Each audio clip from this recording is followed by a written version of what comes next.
আজকের এই source material বিশ্লেষণে আপনাদের স্বাগত জানাচ্ছি। একবার ভাবুন তো, যে স্বাস্থ্যকর খাবার আমরা প্রতিদিন খাচ্ছি সেটাই যদি আমাদের ক্ষতির কারণ হয়ে দাঁড়ায়। হ্যাঁ, সাম্প্রতিক কিছু বৈজ্ঞানিক গবেষণায় ঠিক এরকমই এক অবিশ্বাস্য এবং অসম্ভব মনে হওয়া মেডিকেল রহস্য উঠে এসছে। চলুন একেবারে গভীরে গিয়ে দেখা যাক আসলে ঘটনাটা কি। শুরুতেই সবচেয়ে অদ্ভুত আর খটকা লাগা প্রশ্নটা সামনে আনা যাক। বেশি বেশি শাকসবজি খেলে কি আসলেই ফুসফুসের ক্যান্সারের ঝুঁকি বাড়তে পারে? একদম পাগলাটে শোনাচ্ছে, তাই না? কিন্তু সাম্প্রতিক কিছু ডেটা ঠিক এই দিকেই ইশারা করছে। তবে এখনই প্যানিক করার বা ঘাবড়ে যাওয়ার কোনো কারণ নেই। এর পেছনের বিজ্ঞানটা ধাপে ধাপে বোঝা আমাদের জন্য খুব জরুরি। আমাদের প্রচলিত স্বাস্থ্য বিষয়ক ধারণার সাথে এই নতুন তথ্যের ধাক্কাটা বেশ ইন্টারেস্টিং।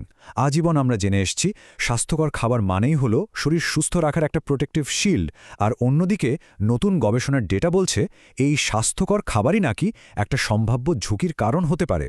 এই দুই বিপরীতমুখী ব্যাপার আসলে কিভাবে একসাথে মিলছে সেটাই এখন আমাদের বের করতে হবে।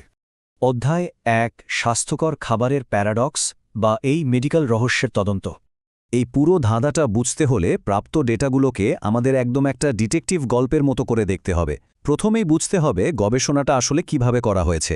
এটা ছিল একটা অবজারভেশনাল স্টাডি বা পর্যবেক্ষণমূলক গবেষণা। সোজা কথায়, বিজ্ঞানীরা এখানে ল্যাবের ভেতরে বসে কিছু নিয়ন্ত্রণ করেননি।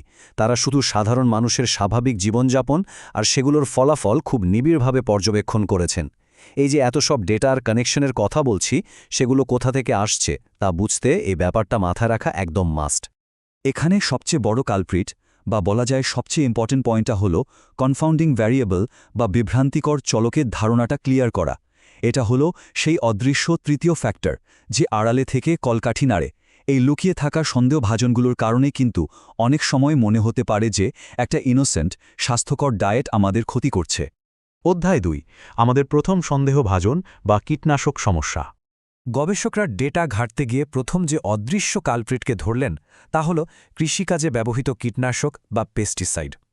ডেটার দিকে তাকালেই বোঝা যায় কীটনাশকের সংস্পর্শ এবং ফুসফুসের ক্যান্সারের মধ্যে বেশ স্পষ্ট একটা সম্পর্ক আছে। সংখ্যাগুলো অবশ্যই গুরুত্ব দিয়ে দেখতে হবে, তবে ওই যে বললাম, প্রাথমিক হেডলাইন দেখেই অতিরিক্ত ভয় পাওয়ার কিছু নেই। এটা শুধু আমাদের দেখাচ্ছে যে ঝুঁকির মাত্রাটা আসলে কতটুকু আর ঠিক কোন জায়গায় লুকিয়ে আছে। এই পুরো প্রসেসটাকে আমরা বলতে পারি ট্রোজান হর্স ইফেক্ট। গ্রিক পুরাণের সেই বিখ্যাত কাঠের ঘোড়ার গল্পটা মনে আছে তো? ব্যাপারটা ঠিক সেরকম। অত্যন্ত উপকারী আর পুষ্টিকর খাবারগুলো একদম আমাদের অজান্তেই ক্ষতিকর কীটনাশকের অবশিষ্টাংশ শরীরের ভেতর পাচার করে দিচ্ছে।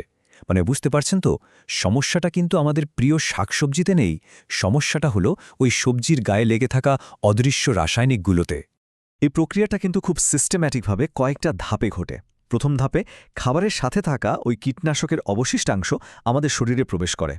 এরপর দ্বিতীয় ধাপে এই রাসায়নিক উপাদানগুলো সোজা আমাদের শরীরের কোষের সাথে নানা রকম জৈব রাসায়নিক বিক্রিয়া বা মিথস্ক্রিয়া শুরু করে দেয়।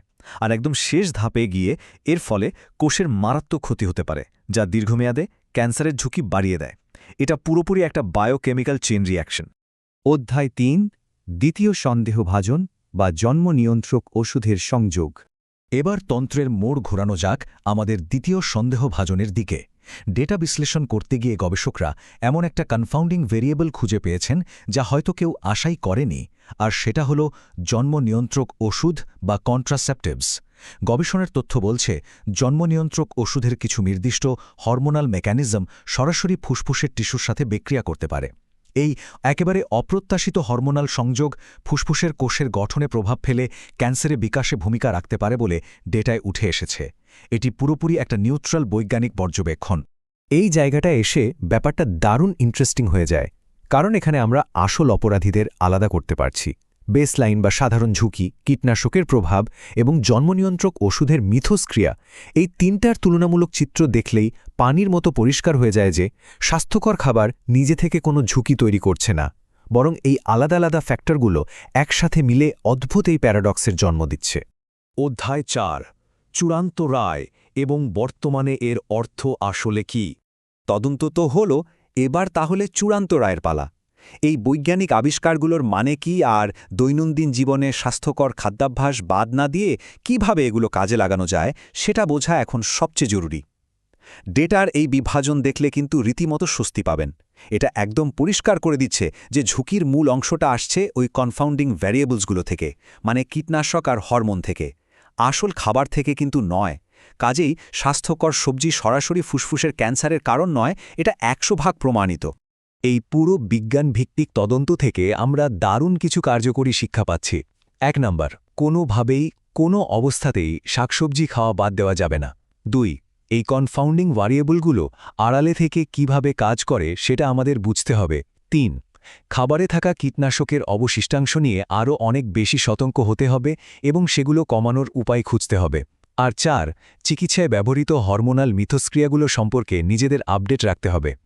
আজকের এই পুরো আলোচনার মূল নির্যাসটা খুব সুন্দর করে একটা বাক্যে বলা যায়: স্বাস্থ্যকর খাবার গ্রহণ অত্যন্ত জরুরি, তবে আধুনিক কৃষি ও চিকিৎসা অনুশীলনের কারণে সৃষ্ট অদৃশ্য চলকগুলোর মর্মোদ্ধার করা আবশ্যক। মেডিকেল গবেষণার ক্ষেত্রে পারিপার্শ্বিক অবস্থা বা কনটেক্সটে কতটা ইম্পর্ট্যান্ট, এই কথাটা আমাদের ঠিক সেটাই মনে করিয়ে দেয়। শেষ করার আগে আপনাদের ভাবার জন্য একটা প্রশ্ন রেখে যেতে চাই: আধুনিক কৃষির এই অদৃশ্য চলকগুলো কিভাবে আমাদের স্বাস্থ্যকে সত্যিকার অর্থে নিয়ন্ত্রণ করছে? আমাদের খাদ্য ব্যবস্থার এই জটিল মারপ্যাচগুলো নিয়ে জানার এবং ভাবার সুযোগ এখনও অনেক। বিজ্ঞান আর তথ্যের আজকের এই এক্সপ্লেনার আমরা এখানেই শেষ করছি। এভাবেই অজানা বিষয়গুলো আমাদের চারপাশের জগৎকে আরও ভালোভাবে চিনতে আর বুঝতে সাহায্য করবে।